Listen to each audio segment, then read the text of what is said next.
On our last UFO episode, I said 95% of UFO sightings can be written off as nothing. Weather phenomena, misidentified aircraft, mistakenly identified stars or planets. I also said 5% cannot be explained. Within that subset, there's an even smaller subset of inexplicable deaths. Today, we'll be looking at 5 times UFO encounters ended in tragedy. This time, it's bizarre UFO deaths. Let's get weird.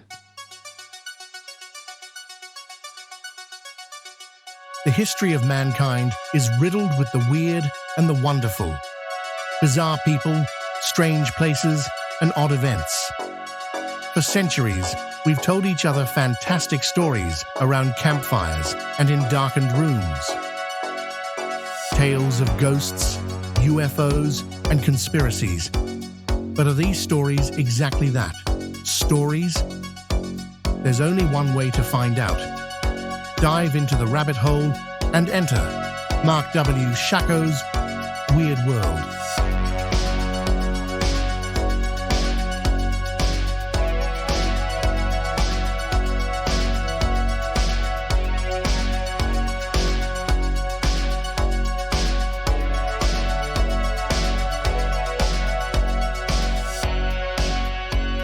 Hello and welcome to Marc W. Shako's Weird World. Today's episode takes a darker turn as we look into some examples of UFO encounters gone wrong.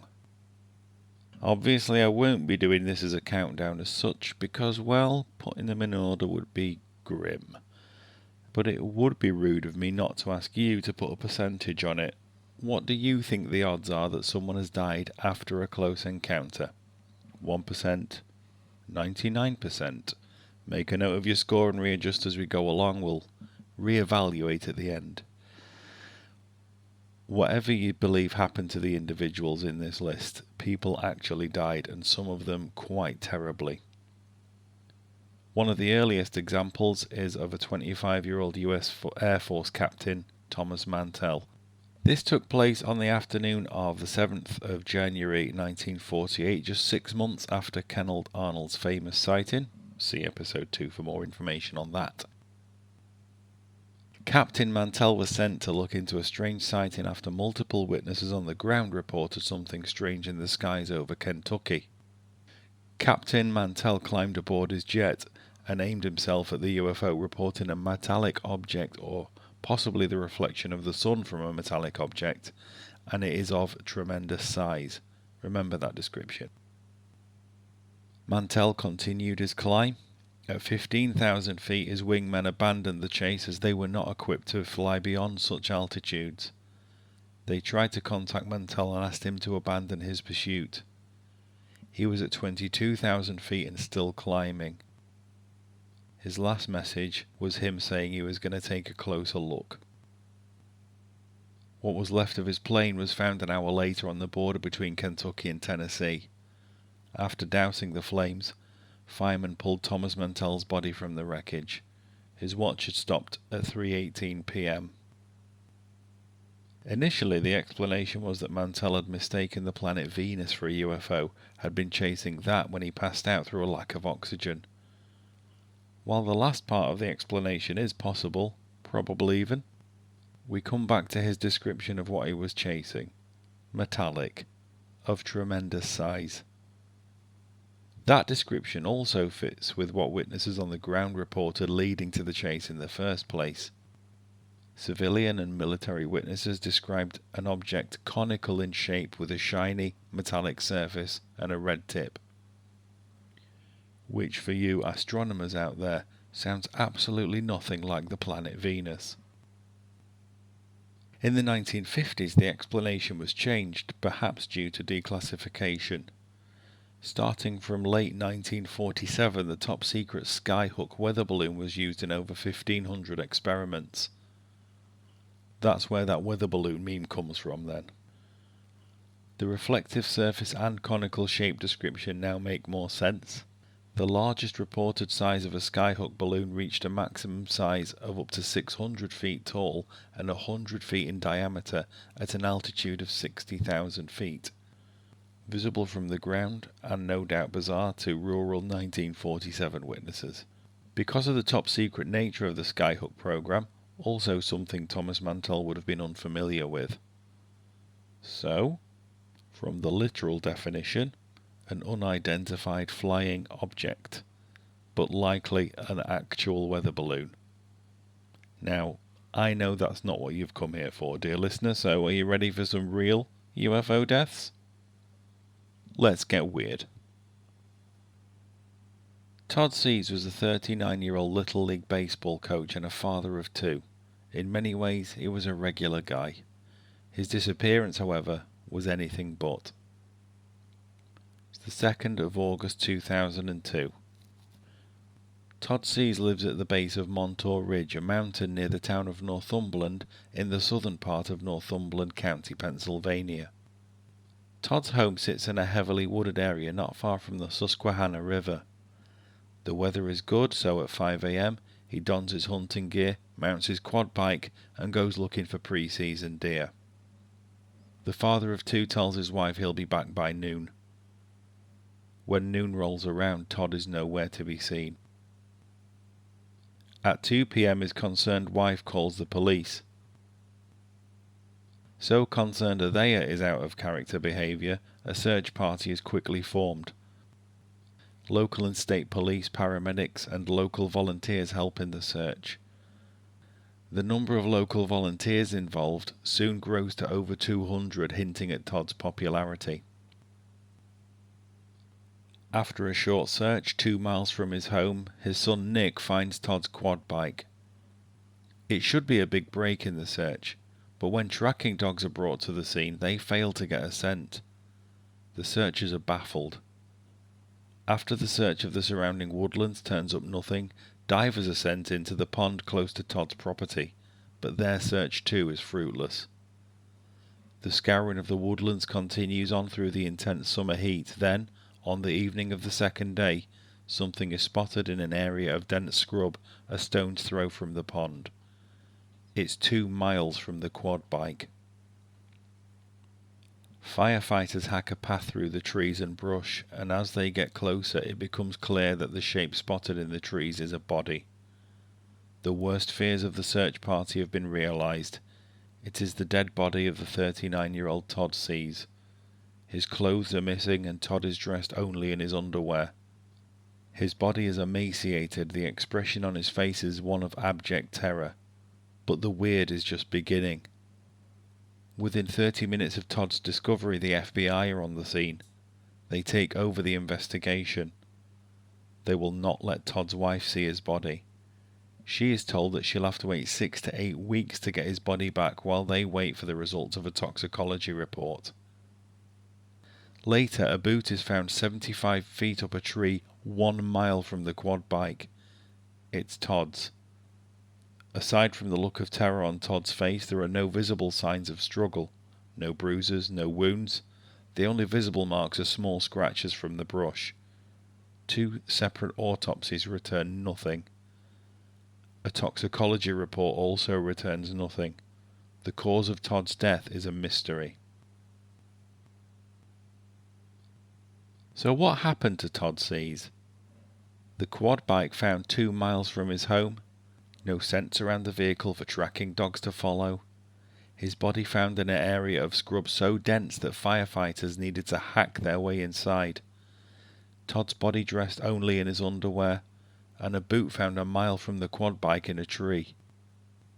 But the worst part is the unforgettable look of terror on his face. In the days after Todd was found, it was noted by locals that there was a heavy presence of military helicopters. Upon their arrival, the FBI interviewed people in the surrounding area. There are no reports of sightings of Todd, but a nearby farm worker reported seeing something strange on the morning of Todd's disappearance. In the general area where Todd went missing, the farm worker spotted a disc that hovered above the tree line for approximately 10 to 15 minutes. It rose, stopped, then shone a beam of light down. Something was pulled into the beam of light, and the light only vanished when the object suspended within the beam had risen into the bottom of the craft. The worker was convinced the object suspended in the beam of light was a man. The disc then went west, stopped again, before shooting upwards at an incredible rate, disappearing out of sight. The farmer said horses on the farm were agitated and nervous for approximately 12 hours after the incident. This all sounds too bizarre to be true, but consider this. No family member, friend or associate, like the family doctor, was asked to provide a positive identification of the body at any point. The body was removed from the scene of death without a coroner present, going against county law. In all likelihood, the truth about what happened to Todd Sees died with him. Officially, Todd's death was ruled as cocaine toxicity, but the family were told not to open the casket in which Todd's body was returned to them. The farmer's story would be easy to dismiss if not for one thing. 3 men were out fishing on the nearby Susquehanna River on the morning that Todd vanished. They came back from the trip with a story they were sure that nobody would believe. They were, of course, mistaken. So, what do you think? Do you buy into the cocaine toxicity theory? But then how does that explain the emaciated state of the body? If this was really nothing more than a drug-induced misadventure, why would authorities insist Todd's casket remain closed? And what about the farmer's story? It sounds crazy until you hear about the fisherman who saw the exact same thing. So, that was the bizarre death of Todd Sees. Are you ready for another? I'm not really sure you are. Up next is another farmer in the bizarre tale of Inácio de Souza. Brazil has a rich history of UFO stories. Some of the most bizarre yet oddly plausible stories hail from the massive South American country, including 2 in this very list. But not many are as odd as the story of Inácio de Souza. Prepare yourself for some absolutely butchered Portuguese. Apologies in advance. This one is another story from the month of August, but this one on the 13th, in the year of 1967. It's 4 in the afternoon and Inácio and his wife Maria return from an outing. De Souza runs a farm for a wealthy man who made 500-mile trips to the farm from Sao Paulo, commuting by private plane. Upon arriving back at the farm, they are shocked by what they see. A huge disc over 100 feet wide has come to rest in the field where the owner had his landing strip. Between the craft and the De Souzas are 3 strange child-sized humanoids. To Inácio, the beings appeared to be naked. Maria was under the impression the men were clad in some tight-fitting yellow bodysuits. At first the 3 figures were unaware of the De Souzas, running about like children playing, but when the figures caught sight of the De Souzas, they sprinted straight for them. Instinct kicked in and Inácio sent Maria into the house to safety while he reached for his rifle. Inácio took aim, hitting one of the creatures, but as he began to shoot, a green beam of light exploded from the disc, hitting him full in the chest. Inácio was knocked out cold, and Maria had seen enough. She ran out from the relative safety of the house to her husband's side. She threw the gun away, but the entities weren't waiting around. They were already running back towards the disc. The moment they disappeared inside it, it lifted straight off the ground, making a sound like swarming bees before vanishing out of sight. For Inácio and Maria de Souza, the nightmare was just beginning. Upon hearing of the incident, the farm owner arrived on his private plane. 3 days had passed, but he found Inácio de Souza in bad shape. Despite the passing of time, Inácio still complained of overwhelming nausea, along with a general numbness and tingling which passed through his whole body. Concerned by Inácio's poor health, they took him over 150 miles to a hospital in the state capital, Guyana. Upon examination, a doctor at the hospital found Inácio's torso marked by strange burns. The farm owner discreetly told the doctor the bizarre story leading up to the situation. While skeptical, the doctor decided to play it safe and ordered blood tests. The test revealed Ignacio was suffering from leukemia. The doctor took the farm owner aside and told him that Ignacio's probable life expectancy was about 60 days. D'Souza's weight dropped rapidly. Yellowish-white spots appeared all over his agonized body. Terrified of transmitting something to his wife or any of their children, Ignacio begged his wife to burn his bed and clothing after he was gone. Within 2 months, Ignacio D'Souza was dead. So that's the case of Ignacio D'Souza and our first reported close encounter. Pretty shocking. What are your thoughts on that one? Late 60s in what sounds like a pretty rural part of Brazil. Do you think they just made the story up? But then to what end? It seems unlikely this would be a case of mistaken identity. The farmer was scared enough to open fire on a child-sized humanoid. You'd have to be pretty terrified to do something like that. Let's move on. This next one takes place the year after in Scotia, New York. It's Jennifer Stevens and the Mohawk UFO. In the winter of 1968, a 16-year-old boy had an odd experience on the banks of the Mohawk River in Scotia, New York. He and a friend were playing on the banks of the frozen river with a toboggan when they saw a small glowing fireball. If that wasn't strange enough, he then saw a small man in a white suit loitering in the bushes on the riverbank. He passed this information on to his friend, who took off screaming. They ran all the way home, where his mother promptly called local UFO researcher Jennifer Stevens. Jennifer had been investigating cases in the region for a while, even discovering a spike in cases of missing dogs. Jennifer thought the case was interesting and filed it away, but things would quickly take a sinister turn. The next morning, a 16-year-old boy was found dead. His body was found just a few hundred yards from where the boy had reported the fireball the night before. The young man was frozen into the ice. Investigators into the death had been surprised, as the night previous, while wintry, it had been relatively mild. But more confusing were the boy's footsteps.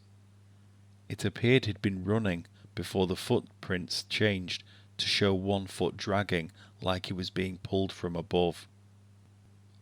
Jennifer found it odd that wherever the boy was running from, he'd run into the open rather than seek refuge among the nearby trees.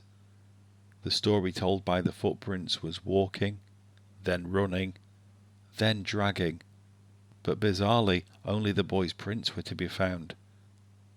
The young boys who'd found the body noted the scared look on his face. The more she discovered, the more Jennifer found the official coroner's verdict of death by exposure implausible. She decided to take her husband Peter and a group of researchers on nighttime vigils along the river to see if they could have a sighting of their own. After a few nights, their persistence was rewarded. A glowing red orb appeared, and even responded to signals sent by the team's torches.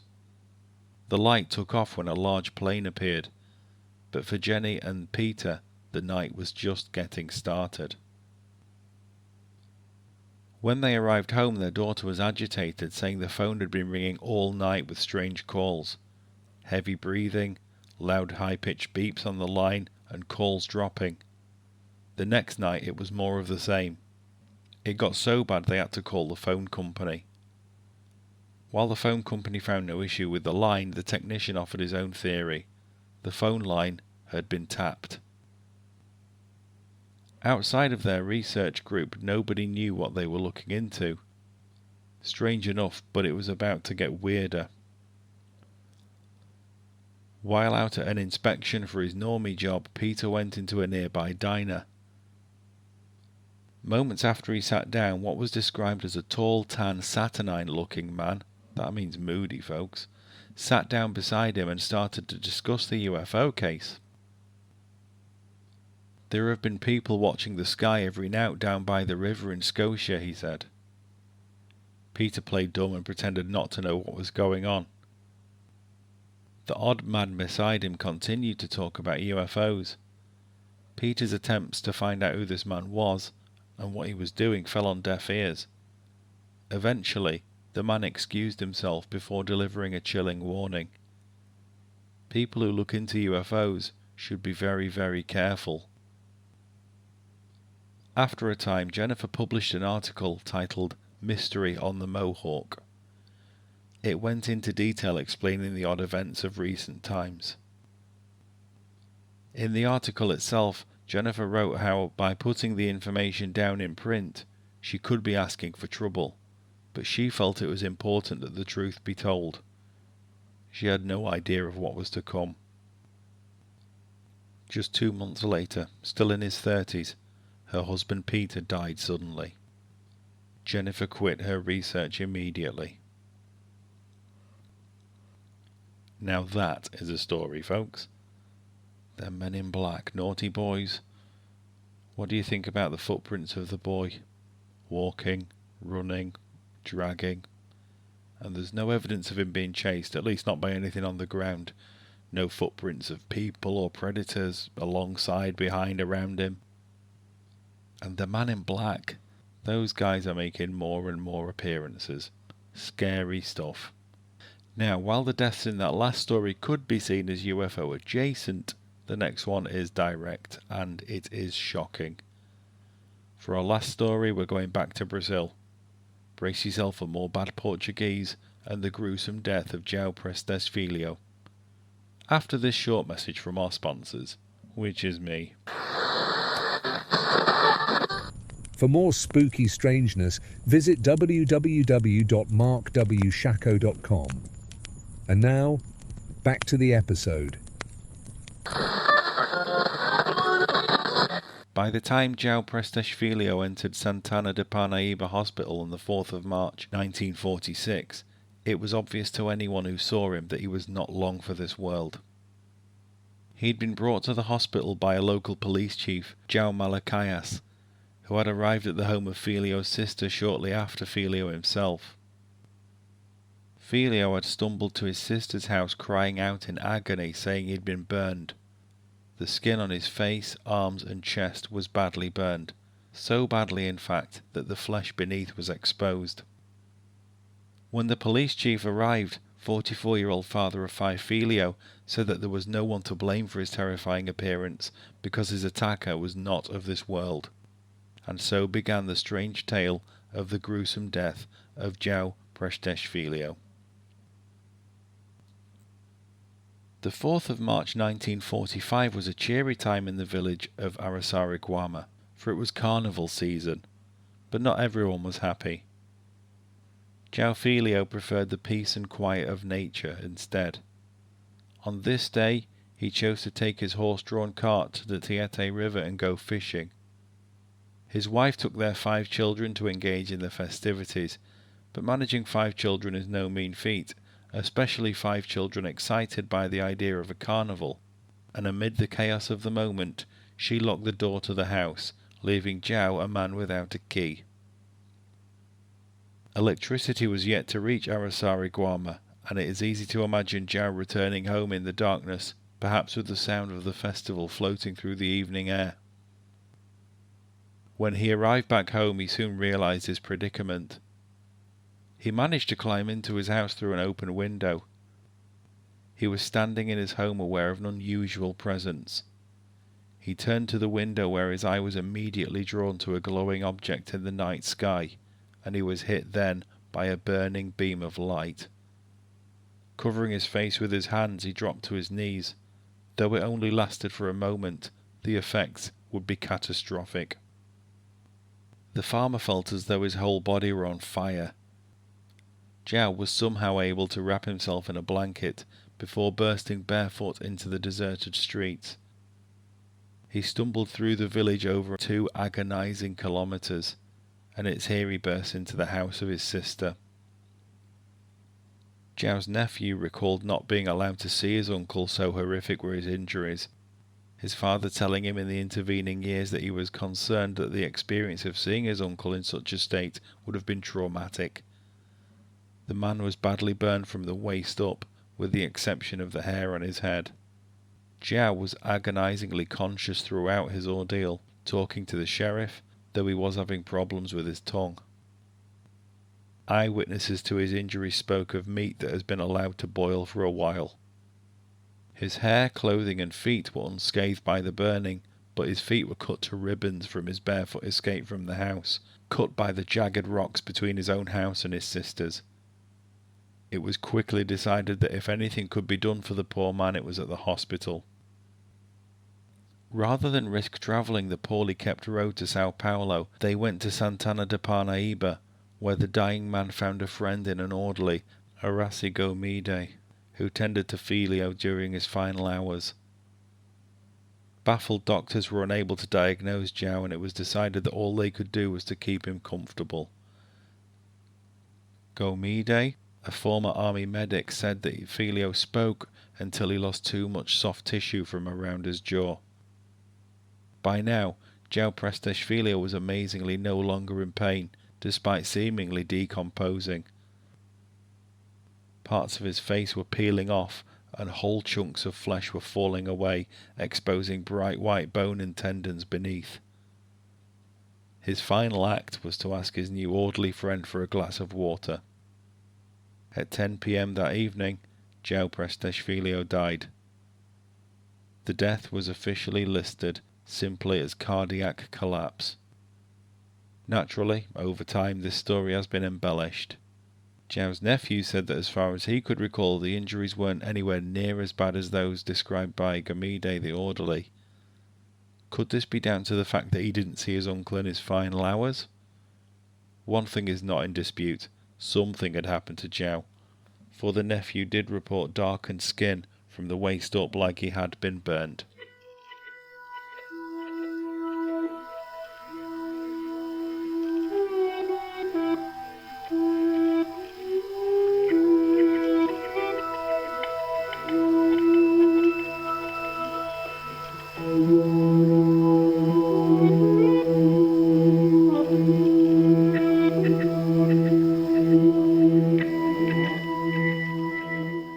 So, there you have it.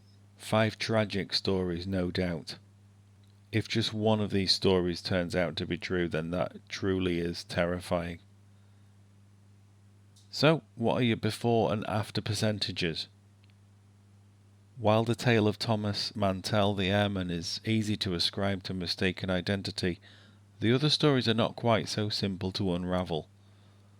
What is striking to me is the similarity of the stories from Brazil, though there were 2 decades between them. Could these have been man-made craft? But then, how does that explain the 3 humanoid creatures Inácio de Souza shot at? Why were the authorities so insistent that Todd C's family not reopen his casket? And, coincidental or not, whatever happened to Peter Stevens, it was enough to put Jennifer off her UFO research for life. Zhao Prestashvilio died from injuries that he claimed came from a beam of light shot from a UFO. Whether this really happened we'll never know, but the victim of his story died from something. The most terrifying option is to think that he could have been telling the truth. That's all for this time. Thanks for listening. Keep it weird.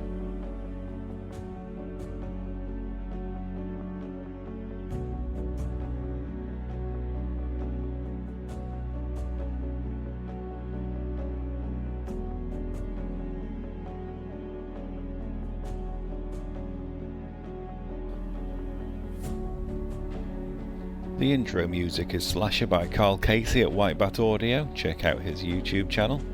The outro music is Lone Wolf by Guillaume Bernard. Please remember to like, subscribe, rate, review and share this episode wherever you may have heard it. And you can find me on Facebook and X as Marc W. Shako. For more information on my books and all things podcasty, visit www.marcwshako.com. Thanks for listening.